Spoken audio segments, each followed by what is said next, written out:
Hello. नमस्कार। क्या हाल है भाई? बस बढ़िया। तो आज एजुकेशन सिस्टम।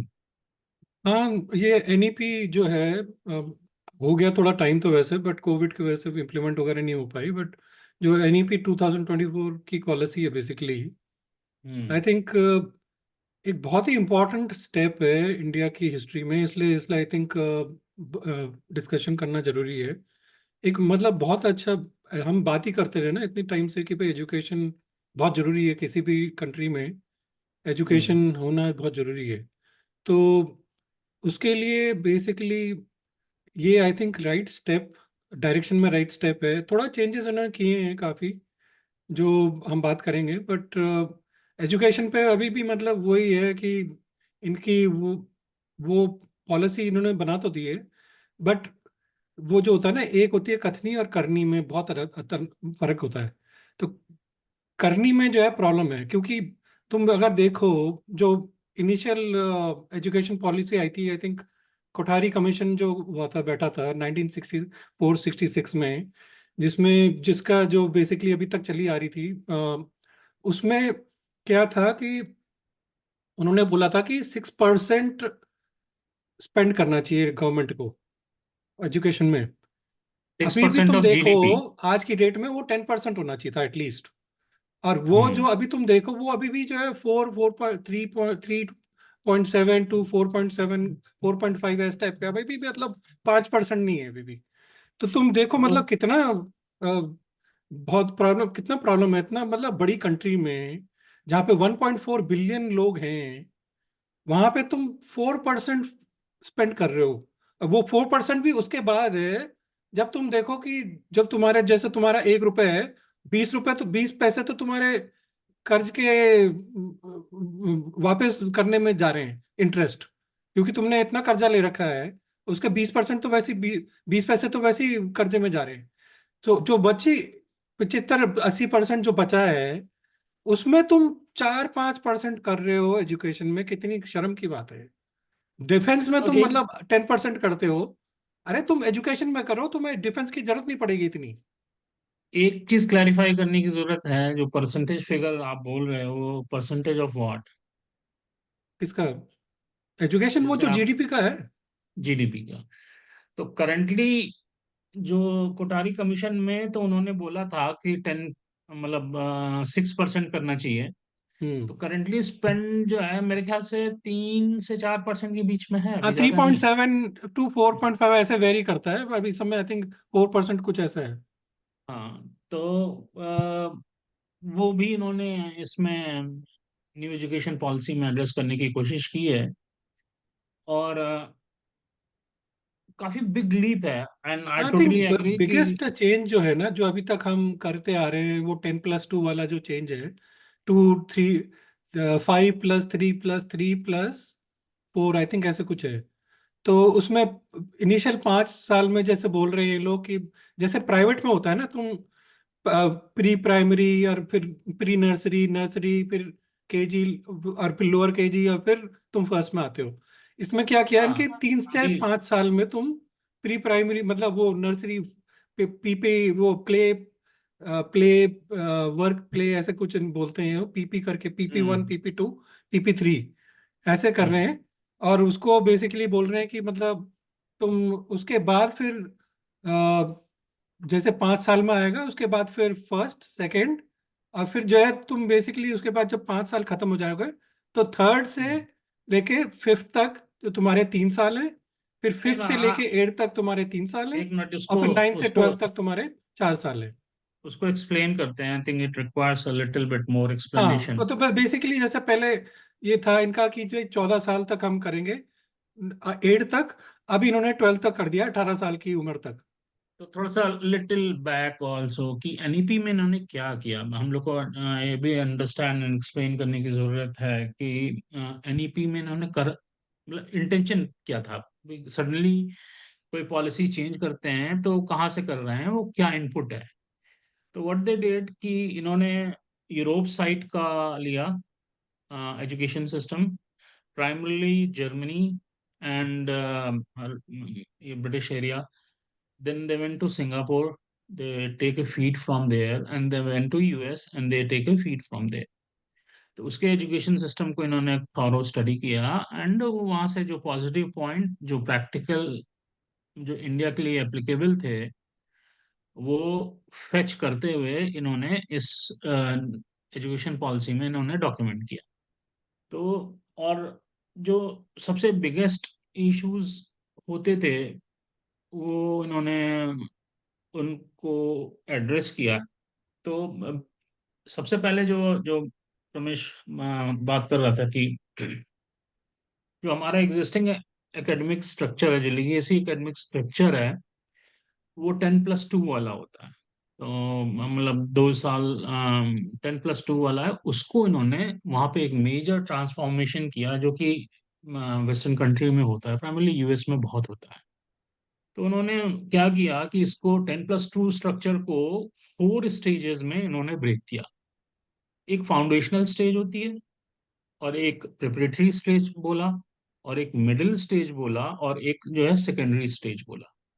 तो फाउंडेशनल स्टेज में इन्होंने क्या किया कि इन दिस स्टेज तुम्हारा और एक चीज और, जो 10+2 वाला स्ट्रक्चर हमारा लेगेसी स्ट्रक्चर है, वो क्या होता है, एजुकेशन किड की ऑफिशियली स्टार्ट होती थी 6 ईयर की एज से। उसमें तुम ये था ना कि 10th तक तो तुम्हारा जनरल एजुकेशन होती थी, वो +2 में ही तुम्हारा चेंज होता था कि भाई तुम साइंस स्ट्रीम में जाओगे कि कॉमर्स में जाओगे कि नहीं, वो आर्ट्स तो में जाओगे, ऊपर ह्यूमैनिटीज की में बात जाओगे। हुई। आई am talking about the bottom, जब किड पढ़ाई शुरू करता है, एक बच्चा नहीं, पर पढ़ाई शुरू तुम करता पढ़ाई भी देखो, तुम्हारी 10th तक जो तुम्हारी पढ़ाई थी, तुम मतलब 6 से तुम जैसे तुम जब तुम 4th से लेके तुम चालू करते हो थोड़ा पढ़ाना, उससे पहले तो ऐसे ही होता था। तो 4th से लेके 10th तक तुम्हारी वो साइंस वगैरह सब सिमिलर ही होती थी ना, है। हाँ, मतलब उस चीज पे जनरल आएंगे। एजुकेशन होती थी, ऐसा नहीं था कि कोई मतलब पूरा फोकस हो। उस चीज पे आएंगे तो अगर आप याद करो, जब हम लोग की पढ़ाई शुरू हुई तो क्या एलिमेंट्री एलिमेंट्री तो होती थी। अगर आप हिंदी मीडियम में होते थे यूपी साइड में, तो शिशु का खाओ क्या कर करके उस तरह से होती थी। तो बट ऑफिशियल आपकी स्टडी शुरू होती थी when you are 6 year old in legacy system. तो इन्होंने क्या किया कि उस एज बार को लोअर डाउन कर दिया, तुम्हारी official education will start from 3 year old. 3 years, तो हाँ। फाउंडेशनल, तो एक बहुत बड़ा positive point I want to highlight here. और तो सबसे बड़ी चीज फाउंडेशनल ये है कि स्टेज जो पता है क्या है, बोल रहे हैं कि ये जो फाउंडेशनल, पहले। एक मिनट रमेश, हम्म। फाउंडेशनल स्टेज जो होती है, तो वो स्टार्ट होती है 3 ईयर ओल्ड से, एंड वो टर्मिनेट होती है 6 ईयर ओल्ड पे, 3 to 6। और वो क्या है, वो प्री स्कूल एरिया है, राइट। और फाउंडेशनल स्टेज के 2 बार हैं, तो आई एम टॉकिंग अबाउट बार 1। तो 3 to 6 which is pre school. Then second बार जो है फाउंडेशनल की 6 to 8, which is class 1 and class 2। तो इसमें है, देन वहां से फाउंडेशन, यहाँ पे तो आपकी तो बेसिक फाउंडेशन बन गई, kid start learning letters numbers and all those things, right. Then actually 5 preparatory जो है ना, स्टेज वो बन। जो फर्स्ट 5 बोल रहे हैं, वो भी 3+2 है एक्चुअली बोला जाए तो, क्योंकि उसमें। एग्जैक्टली, 3+2 है। तो अब फिर प्रिपरेटरी स्टेज में आती है, तो प्रिपरेटरी स्टेज जो है तुम्हारी 8 ईयर एज से स्टार्ट होती है, 11 ईयर ओल्ड किड के लिए होती है। और उसमें क्या होता है, क्लास 3 to 5। इसमें क्या है, यहाँ पे एक मेजर ट्रांसफॉर्मेशन है।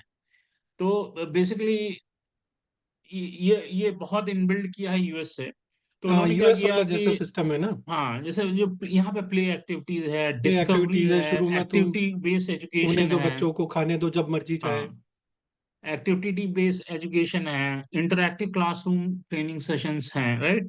तो यही एक फाउंडेशन होती है तुम्हारा रट्टाफिकेशन जो हम बोलते हैं इंडिया में हमारी स्टडी को, वहां से ये लेगेसी तुम्हारा शेक होना और ट्रांसफॉर्म होना चालू होता है। ये तो तुम्हारी प्रिपरेटरी हो गई। देन थर्ड स्टेज जो होती है तुम्हारी मिडिल स्टेज होती है।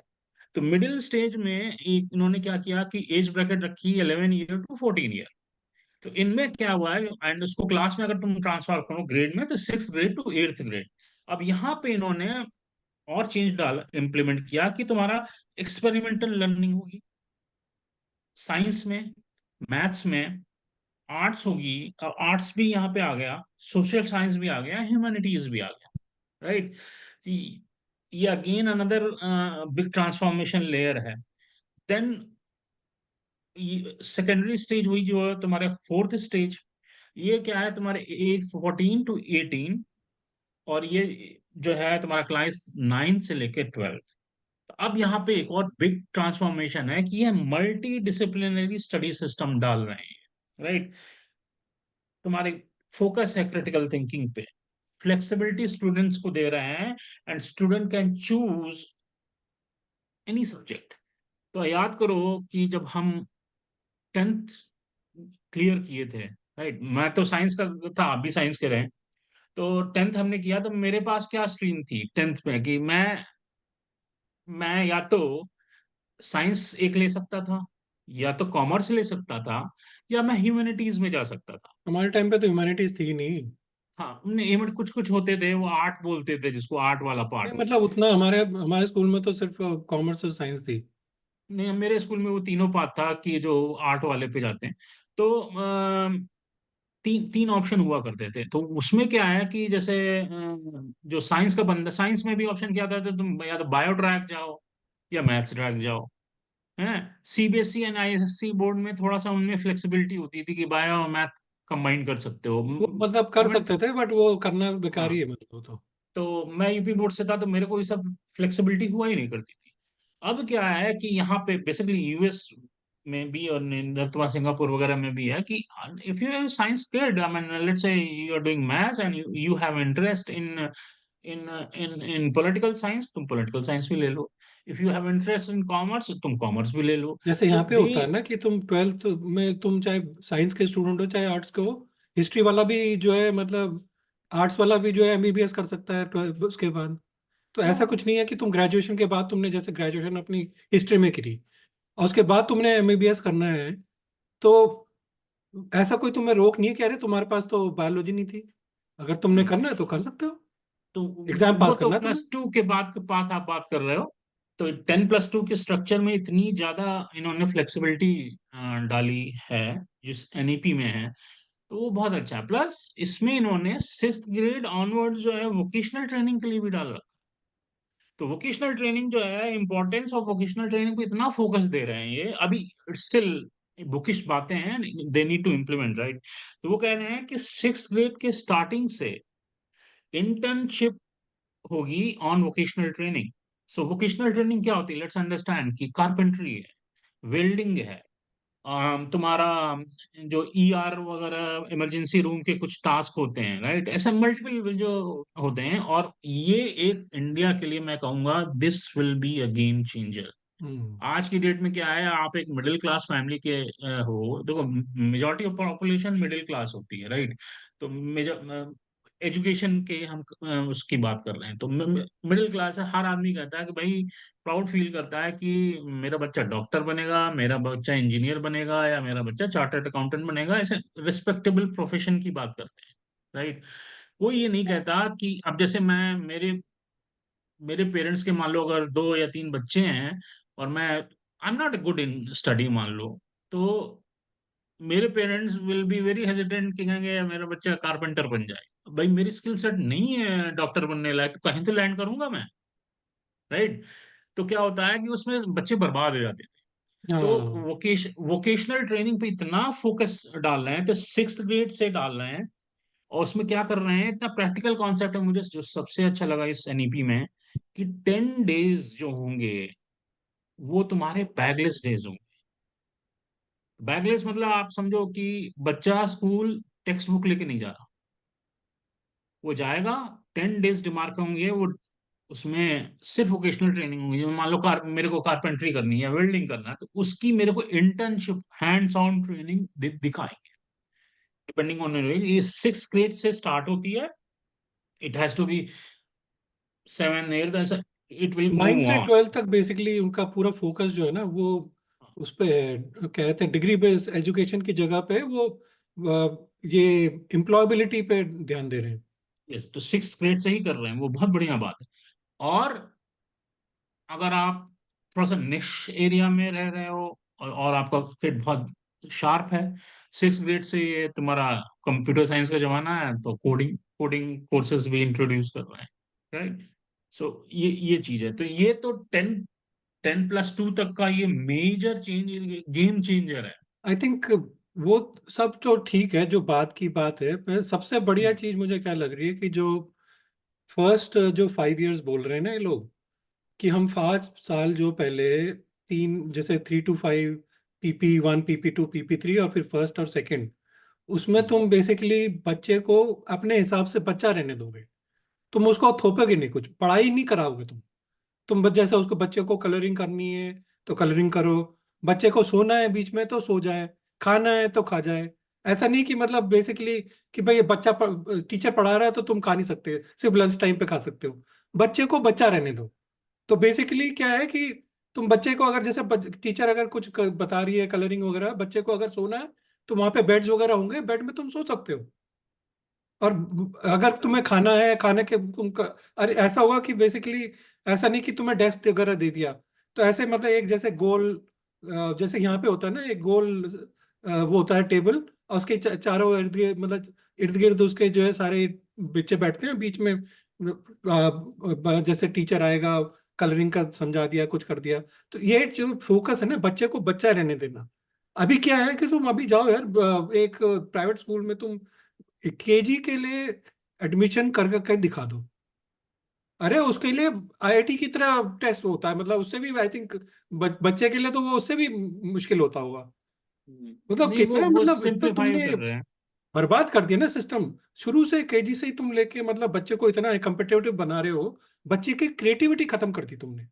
तो आई थिंक वो जो 5 साल ये जो क्रिएटिविटी के लिए बना रहे हैं ना, कि उसके बाद फिर तुम नेक्स्ट 3 साल तुम धीरे धीरे इंट्रोड्यूस करोगे बच्चे को सिस्टम में, और फिर नेक्स्ट 3 ईयर थोड़ा बेटर और बेटर करोगे, और उसके बाद फिर 4 साल तुम मतलब बेसिकली तुम उसको पॉलिश कर रहे हो, ताकि तुम वो मतलब एम्प्लॉय बन जाए। तो वो आई थिंक वो अप्रोच बहुत अच्छी है, अच्छी है। क्योंकि हाँ। अभी तक जो इनका जो था, ये जो डिग्री बेस्ड, कि भाई हमें मेरे को बस रट्टाफिकेशन करो, बस किसी तरह रट्टा करके कर दो, आ जाओ। हम्म।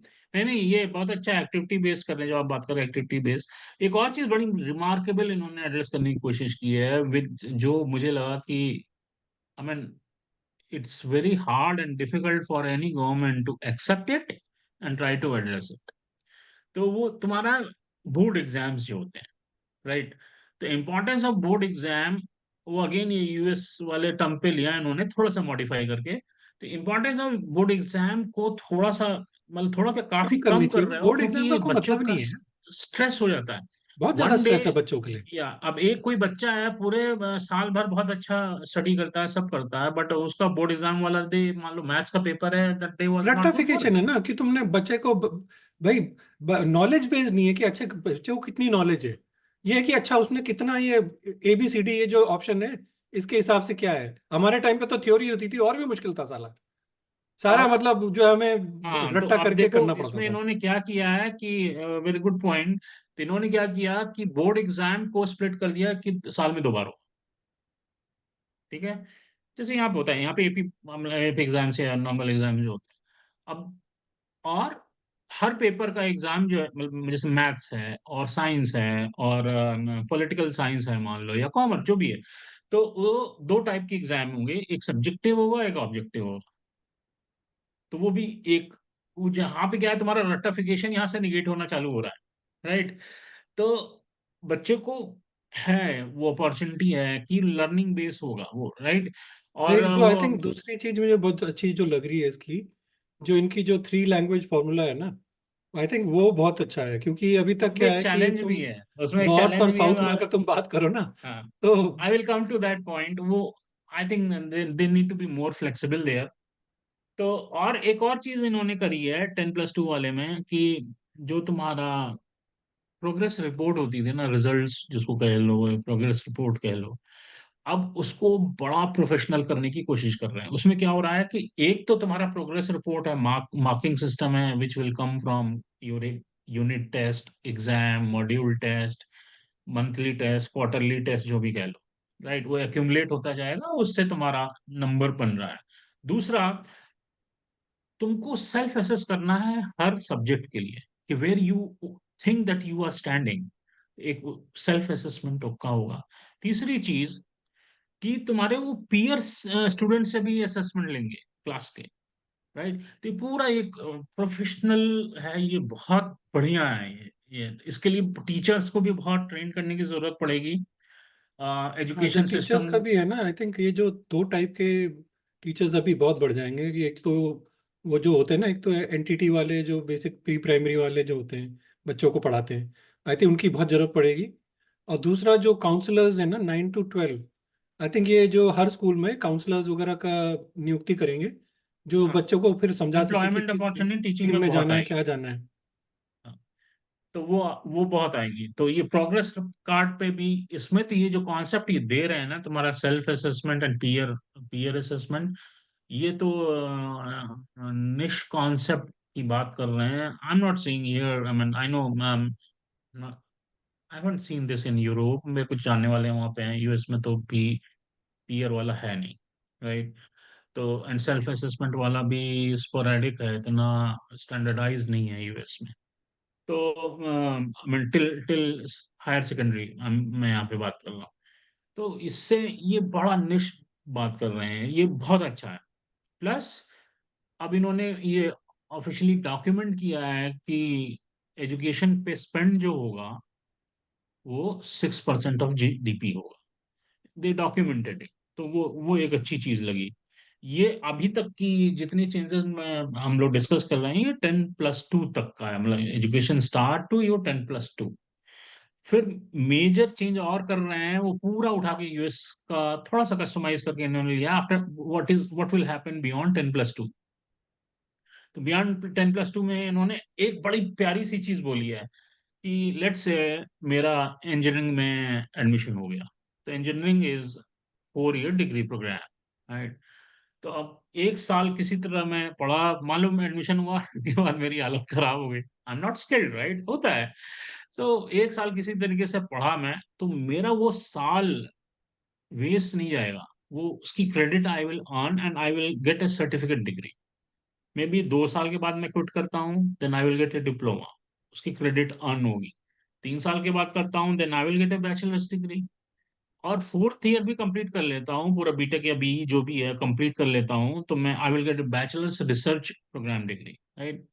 और मान लो 1 साल के बाद मैंने क्विट किया एंड इंजीनियरिंग से, let's say I move to maybe math stream, मुझे लगता है मुझे मैथ्स अच्छी लगती है, आई मूव टू टोटल ये तुम्हारा फाइनेंसिंग ऑप्शन पे। तो क्रेडिट बेस्ड प्रोग्राम है, तो 1 साल में let's say I earn 32 credit, that 32 credit I will carry to my new course। वो अच्छा है। हाँ, तो ये जैसे एक यहाँ पे होता है ना, फ्लेक्सिबिलिटी बेसिकली तुम्हारे को ग्रेजुएशन यहाँ के का लिए पूरा यूएस का वन इन्होंने ट्वेंटी दिया है। क्रेडिट्स लेने होते हैं हर साल जो है। हाँ, 30 क्रेडिट्स चाहिए होता है तुम्हें। 32 तो क्रेडिट्स होते हैं, और उसी तरह पूरा यूएस की तरह इन्होंने किया है। उसको थोड़ा सा और किया, और एक और चीज उन्होंने चेंज की है कि जो तुम्हारे पोस्ट ग्रेजुएट होते हैं, एमए, मास्टर ऑफ आर्ट्स जिसको बोलते थे, अब क्या टर्म होगा न्यू सिस्टम में मुझे मालूम नहीं है, बट एमए ले लो, पोस्ट ग्रेजुएशन आर्ट है, या एमएससी बच्चे करते थे, एमएससी फिजिक्स या केमिस्ट्री कर रहे हैं जो। यहाँ पे भी तो एमएस वो, बोलते हैं, एमएस मास्टर ऑफ साइंस वगैरह। हाँ, तो वो 1 ईयर प्रोग्राम होगा if your bachelor is 4 year degree. It will be 2 year program if your bachelor is 3 year degree. Let's say तुम बीएससी या बीए या बीकॉम वाले पाथ पे हो, तो तुमको पोस्ट ग्रेजुएशन में 2 साल लगाना पड़ेगा। और let's say you are engineering graduate and you are doing जैसे यहाँ पे होता है बेसिकली, यहाँ पे 4 साल का है ना, 4+1। 4+1। हाँ, तो वो उस तरीके से कर दिया। और इन्होंने थोड़ा सा पूरा फ्लेक्सिबिलिटी भी कर दी, कि इन्होंने कह दिया कि भैया टॉप 100 यूनिवर्सिटीज जो ग्लोबल यूनिवर्सिटीज हैं, outside of India global universities हैं, they will be allowed and they will be encouraged to open a campus within campus in India। India. हाँ, तो वो है। वोकेशनल वाली हम बात ही कर रहे हैं, वोकेशनल एजुकेशन सिस्टम पे कितना ज्यादा फोर्स कर रहे हैं वो। That's awesome thing they are introducing from 6th grade itself। Vocational का वो बहुत बढ़िया है। और टीचर वाली जो आप बात कर रहे थे ना, तो टीचर वाले में एक अच्छा इन्होंने किया है कि इन्होंने ना कॉमन नेशनल स्टैंडर्ड डाला है। तो इन्होंने कह दिया है कि बीएड, मिनिमम तुम्हें बीएड होना होगा अगर हमको टीचर नहीं, वो बनना है उसमें तो। भी एक्चुअली इंटीग्रेटेड बीएड की बात कर रहे हैं। 3 इयर्स या का इंटीग्रेटेड बीएड बीएड दो होना पार्ट चाहिए, है, ऐसा नहीं कि एक साल का तुमने इंटीग्रेटेड बीएड कर दिया, बीएड। खत्म कर दिया। इंटीग्रेटेड बीएड 4 ईयर का होगा प्रोग्राम। और नॉर्मल है बीएड करना है तुमको, if you are a bachelor, let's say you have a bachelor degree with in specialised skill, तो तुमको बीएड करना है तो वो सिर्फ 2 साल का हो। और इंटीग्रेटेड बीएड 4 ईयर का हो। ठीक है। तो बीएड में भी फ्लेक्सिबिलिटी है, एक हार्ड लाइन है, if you want to be a teacher you need to be BEd, right. तो ये बट वो बहुत एक अच्छी साल वाला चीज है। खत्म कर दिया कि एक साल तुमने बीएड करा, खत्म हो गया। हाँ वो तो यार वो मतलब चेकलिस्ट टाइप की होती है, बेसिकली ये ना आई कि मैं रिस्पेक्ट अगर टू मेरे को कहीं टीचर्स नहीं बट मिला तो मैं बीएड करके टीचिंग करना चालू करूँ। हाँ वो थोड़ा सा चीजें चेंज होंगी, that that is going to be a big enhancement. I know the payment, I mean, perks for teachers got increased teachers a actually lot. Under paid हैं बहुत ज्यादा। हाँ, तो वो भी आई एम एक्सपेक्टिंग कि वो भी चेंज होगा। अब क्या है कि ये सब तो गुडी गुडी पार्ट थे। सो लेट्स टॉक अबाउट कि चैलेंज क्या है, जो लैंग्वेज वाला बोल रहे थे ना। तो लैंग्वेज वाला ये ना थिन लाइन पे है यार, कि इन्होंने कह दिया कि medium of language, medium language start from 5th grade से होगा और 8th ग्रेड तक होगा। वो हर एरिया का होगा, तुम्हारी लोकल लैंग्वेज हो सकती है, तुम्हारी three religious language formula language में। बोल रहे हैं ना वो, बेसिकली क्या बोल हाँ, रहे हैं, एक तुम्हारी मल्टी मदर लैंग्वेज टंग फाउंडर। इंग्लिश हम्म। और एक और तुम लैंग्वेज कहीं और की ले लो। आई थिंक मेरे को अच्छा लगता है कॉन्सेप्ट, क्योंकि बेसिकली क्या है ना, देखो अगर तुम देखो, तुम अगर साउथ में जाओ या नॉर्थ में जाओ, अगर तुम साउथ में जाओगे तुम बोलोगे यार मेरे को हिंदी नहीं पढ़नी, मेरे को हिंदी, अभी क्या है, टू लैंग्वेज फॉर्मूला जो है, हिंदी कंपलसरी है 8 तक या 10 तक या 12 तक जो भी है। लैंग्वेज कोई वो कंपलसरी नहीं है। नहीं, 8 तक है सो कंपलसरी हिंदी साउथ में। नहीं, साउथ में अब वो चेंज हो जाएगा ना, न्यू। नहीं नहीं, अभी आज की डेट की बात कर रहा हूँ मैं। हाँ, जो आज की अभी की डेट। लैंग्वेज है वो हम्म। तुम्हारे को है कि अभी कंपलसरी है, तुम्हें पढ़ना पड़ेगा। अब नहीं पढ़नी उनको तो किसी और को, कुछ मान लो मैं जैसे तेलुगु हूँ, तेलुगु मेरे को पढ़नी है, मेरे को भाई अपनी मातृभाषा तो पढ़नी है ना, तो दैट इज इम्पोर्टेंट। फिर उसको इंग्लिश भी बहुत जरूरी है। अब मेरे को हिंदी भी ऊपर से पढ़नी, मुझे हिंदी नहीं पढ़नी, मुझे मान लो मलयालम पढ़नी है, तो मैं क्यों पढ़ूँ हिंदी? तो हम्म। उस हिसाब से आई थिंक ये जो कॉन्सेप्ट, और फिर जो है ये सिर्फ साउथ के लिए। अब तुम नॉर्थ में तुम जाओगे, इंग्लिश है, हिंदी है, फिर तुम्हें और कोई लैंग्वेज नहीं पढ़नी, तुम्हारे को फिर मतलब थर्ड लैंग्वेज नहीं है ना तुम्हारे लिए इम्पॉसिबल, तो वो एक बच्चों के लिए फिर वो एडवांटेज हो गया। तो यहाँ पे क्या है, इन्होंने एक लेवल प्लेइंग फील्ड कर दिया कि अगर तुम नॉर्थ में हो, जैसे भाई तुम्हें हिंदी इंग्लिश पढ़ी, और एक लैंग्वेज तुम साउथ की ले लो, जैसे कि भाई तुम तेलुगु ले लो, तमिल ले लो, आई थिंक उससे जो है लैंग्वेजेस का इम्प्रूवमेंट होगा, और बच्चों को भी मतलब फिर जो है क्रिएट वो लैंग्वेजेस इस के बारे में पॉलिसी ज्यादा में, भरोसा है। या ये पॉलिसी बहुत अच्छी है कि कोई पर्टिकुलर लैंग्वेज फोर्स नहीं कर सकते। हम्म। इस पॉलिसी में एक फ्लॉ है। देखो क्या है कि लेट्स से हम हम नॉर्थ इंडिया, जैसे हम नॉर्थ इंडियन है, तो मान लो हम दिल्ली में पढ़ रहे हैं, राइट। तो दिल्ली में तुम्हें हिंदी पढ़ाएंगे, इंग्लिश पढ़ाएंगे, और कोई और लैंग्वेज तो हरियाणवी तो नहीं पढ़ा देंगे ना, तो नहीं हिंदी तो फिर तुम इंग्लिश। साउथ की लैंग्वेज लो ना। चलो साउथ की तुमने लैंग्वेज ले ली, और अब सडनली तुम्हारे पेरेंट्स का ट्रांसफर हो गया और तुम 6th ग्रेड के स्टूडेंट हो, कहाँ हो गया? राइट। तुम 6th ग्रेड के स्टूडेंट हो, तुम्हारे पेरेंट्स का, तुम इधर तुम्हारे पेरेंट गवर्नमेंट एम्प्लॉई हैं या आईटी वाईटी में काम करते हैं, तुम मूव कर गए महाराष्ट्र। अब महाराष्ट्र चले गए, तो वहां पे हिंदी पढ़ाएंगे नहीं, इंग्लिश फोर्स करेंगे नहीं, राइट। अब क्या है कि कोई लैंग्वेज फोर्स नहीं कर सकते, वो मराठी पढ़ाएंगे। अब नहीं सिक्स तो ग्रेड का वही आई थिंक बच्चा मेरे है। को, हाँ तुम सही बोल रहे हो, मतलब बेसिकली जैसे तुम वो होना चाहिए कि भाई तुम अगर 3 लैंग्वेज तुम्हारा जो फॉर्मूला है ना, वही कंटिन्यू करना चाहिए। फिर ऐसा नहीं है कि तुम जहाँ, अगर मैं साउथ में चले गया तो मेरी लैंग्वेज चेंज हो जाएगी, क्योंकि फिर तुम्हें वो कैसे देना करोगे? चाहिए नहीं 12th देखो, तक। प्रॉब्लम क्या है कि समझने की जरूरत है। तो प्रॉब्लम क्या है कि होगा क्या कि अब जैसे मैं केरला में पढ़ रहा हूँ, तो केरला वालों की नेचुरल इंक्लिनेशन होनी भी चाहिए कि वो मलयालम में पढ़ाएंगे भाई, क्योंकि छोटी ग्रेड है ना, लोअर ग्रेड्स हैं, राइट। तो इसको हैंडल करने के लिए what they need to do, they need to little bit prescriptive here, कि इंग्लिश को मैंडेटरी करो। हम्म। अगर तुमने इंग्लिश, और मैं इसमें क्या ना, वो अपना वो राष्ट्रभाषा और ये सब वाला एंगल वो नहीं सब लाना ठीक है, चाहिए, विद बेकार की ऑल ड्यू बात है यार, रिस्पेक्ट। देखो तो सबको आनी चाहिए इन, अपनी मातृभाषा, बट ये कि एक लैंग्वेज, अभी भी तुम इंग्लिश को जो भी करो अपना, तुम नेशनलिस्टिक चाहे भाई वो भी करो, बट इंग्लिश तुम्हें जोड़ती है सारे वर्ल्ड से। तुम्हें इंग्लिश यस। पढ़े बिना नहीं होता। इंडिया और हाँ, तो चाइना में क्या प्रॉब्लम अंतर है? चाइना में इंडिया वही में प्रॉब्लम इंग्लिश है। जो पढ़ते हैं ना बच्चे, चाइनीज नहीं पढ़ते, तो उनकी वो एग्जैक्टली, पिछड़े रहते हैं वो इंडिया से। तो इंग्लिश को मैंडेटरी कर दो, और रेस्ट तुम अपनी लोकल लैंग्वेज, मदर एक मातृभाषा टंग, लो और रीजनल। एक कोई हाँ, दूसरे प्रांत की भाषा लो।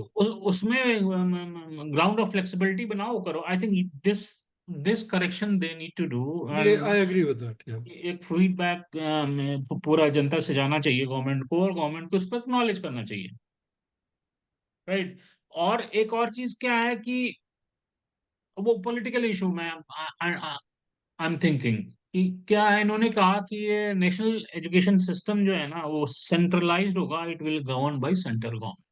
ये प्रॉब्लम यहाँ पे करते हैं, ये जो जितना अपना कोशिश करते हैं ना अपना खींचने की यहीं पे प्रॉब्लम होती है। ज्यादा देखो, सेंट्रलाइजेशन भी नहीं करना चाहिए, डिसेंट्रलाइज होनी चाहिए एजुकेशन। देखो इसके गुड और बैड एस्पेक्ट होते हैं, राइट। तो क्या प्रॉब्लम है ये है ना, कि इंडिया जैसे सिस्टम में करप्शन हो जाता है जब तुम ज्यादा सेंट्रलाइज करो चीजें। नहीं, अगर डिसेंट्रलाइज करेंगे तो उसमें क्या होता है ना, जब पॉलिटिक्स शुरू हो जाती है तो फिर वो क्या आता है, इस पे अमेंडमेंट लाते हैं, क्लॉज लाते हैं, स्टेट्स पे से कुछ ला देंगे, तो वो नहीं तो बोर्ड ऑब्जेक्टिव जैसे तुम डिफीट हो करो जाता ना, बोर्ड की तरह, जैसे तुम्हारा आईसीएसई बोर्ड है, बोर्ड एक है, बट तुम्हारे एजुकेशन पे तो फ्लेक्सिबिलिटी तो स्कूल पे होती है ना कि तुम्हें कैसे पढ़ाना है, तो वैसे है। तुम छोड़ दो उनको। वो तो उस चीज पे एक टेम्पलेट दो उनको कि ये तुम्हारा टेम्पलेट दे टेम्पलेट है। के और करने करने की जरूरत है। वो एक एक चीज ये मेरे को थोड़ा सा एरिया ऑफ इम्प्रूवमेंट का लगता है। दूसरा क्या है कि हाउ पार्ट इज मिसिंग। देखो बातें तो बहुत अच्छी हैं, policy no doubt what they drafted is very excellent, मैं देख के ना मुझे बहुत खुशी हुई। नहीं अच्छी है पॉलिसी। तो इवन आई फील जेलस कि मैं इतना पहले पैदा क्यों हुआ, सो दोस्त काइंड ऑफ स्टफ। तो अब देखो तो हाउ पार्ट इज मिसिंग कैसे करेंगे। अब अगर आप देखो कि शहरों के बड़े बड़े स्कूल्स जो होते हैं ना, बड़े बड़े प्राइवेट स्कूल्स जो हैं, मीडिया हाउस से रन हुए जो स्कूल, मीडिया नहीं बिजनेस हाउस से रन जो स्कूल्स हैं, वो सब में तो ये सब चीजें हो सकती हैं। लेकिन क्या है, जो गवर्नमेंट मिशनरी के स्कूल्स होते हैं जो हर सिटी में है, राइट, एक इतने बड़े बड़े सिटी में है, 20 सिटी, 30 सिटी गाँव में है, राइट, वहाँ गवर्नमेंट टीचर्स ही नहीं। तो तुम how you are going to hire government teachers, that too how you will train with this transformation program, that's a big challenge, and how is missing। तो वो how part को क्या करेंगे, कैसे करेंगे। अभी पॉलिसी तो ड्राफ्ट हुई, एज यू सेड कोविड आ गया, पैंडेमिक आ गया, डिले हो गई, राइट। तो होगा क्या, वो मेरे का बिग क्वेश्चन है, वो मेरे को समझ में नहीं आता, बट ये दे हाउ का नीड टू पार्ट तो मेरे। प्रॉब्लम है, ये हाँ, मतलब गवर्नमेंट का प्रॉब्लम वही है एक्चुअली। हाँ, तो ये करने की जरूरत है इनको। अगर ये कर देंगे तो मतलब मुझे जो लगता है कि ये एक बहुत बड़ा लीप होगा फॉर इंडिया। एजुकेशन रिफॉर्म बहुत जरूरी है इंडिया में यार, मतलब अब आज की डेट में जो एजुकेशन दे रहे हैं लोग, वो रट्टाफिकेशन वाली है बेसिकली, तुम नॉलेज बेस्ड नहीं है, दैट इज रोड बेस्ड। तो रोड में तुम रटते रहो और तुम्हारा को बस वहां पे फिर उल्टी करके आ जाओ उस दिन। तो ये प्रॉब्लम जो है ना बच्चों के, या फिर वो जो होता है बच्चों को, फिर तुम जब जैसे इंजीनियरिंग करके आते हैं बच्चे, आधे से ज्यादा तो बच्चों को पता ही नहीं रहता कि उन्होंने करा क्या है। अब वो मान लो उनको मिल गया, अब 50% से, चलो तुम कह रहा हूँ 20-25% को जो जैसे नॉर्मल कॉलेज में मिलता है, स्कूल कॉलेजेस में एम्प्लॉयमेंट कंपनीज का, वो कंपनीज में जाते हैं उनको पता ही नहीं क्या करना है। फिर कंपनीज उनको सिखाती हैं भी करे, फिर वो कई बार तो कई लोग निकाल देते हैं कई लोगों को, फिर सीख जाते हैं, तो वो that is a big gap. तो वो जो है ना एम्प्लॉयबिलिटी बेस्ड एजुकेशन होनी चाहिए रादर देन ये जो रोड बेस्ड एजुकेशन अभी इंडिया में है। I think that is the change they need to do. और नहीं, और मतलब इसमें जो है कि वो ये पॉलिसी जो इन्होंने ड्राफ्ट की ना, आई मस्ट एडमिट कि बहुत अच्छी ड्राफ्ट की है, और बहुत बेसिक लेवल से सोच के बहुत ट्रांसफॉर्मेटिव लीप ली है। Again it's a really good job. और बट इसको इम्प्लीमेंट कैसे करें, वो बिग क्वेश्चन है।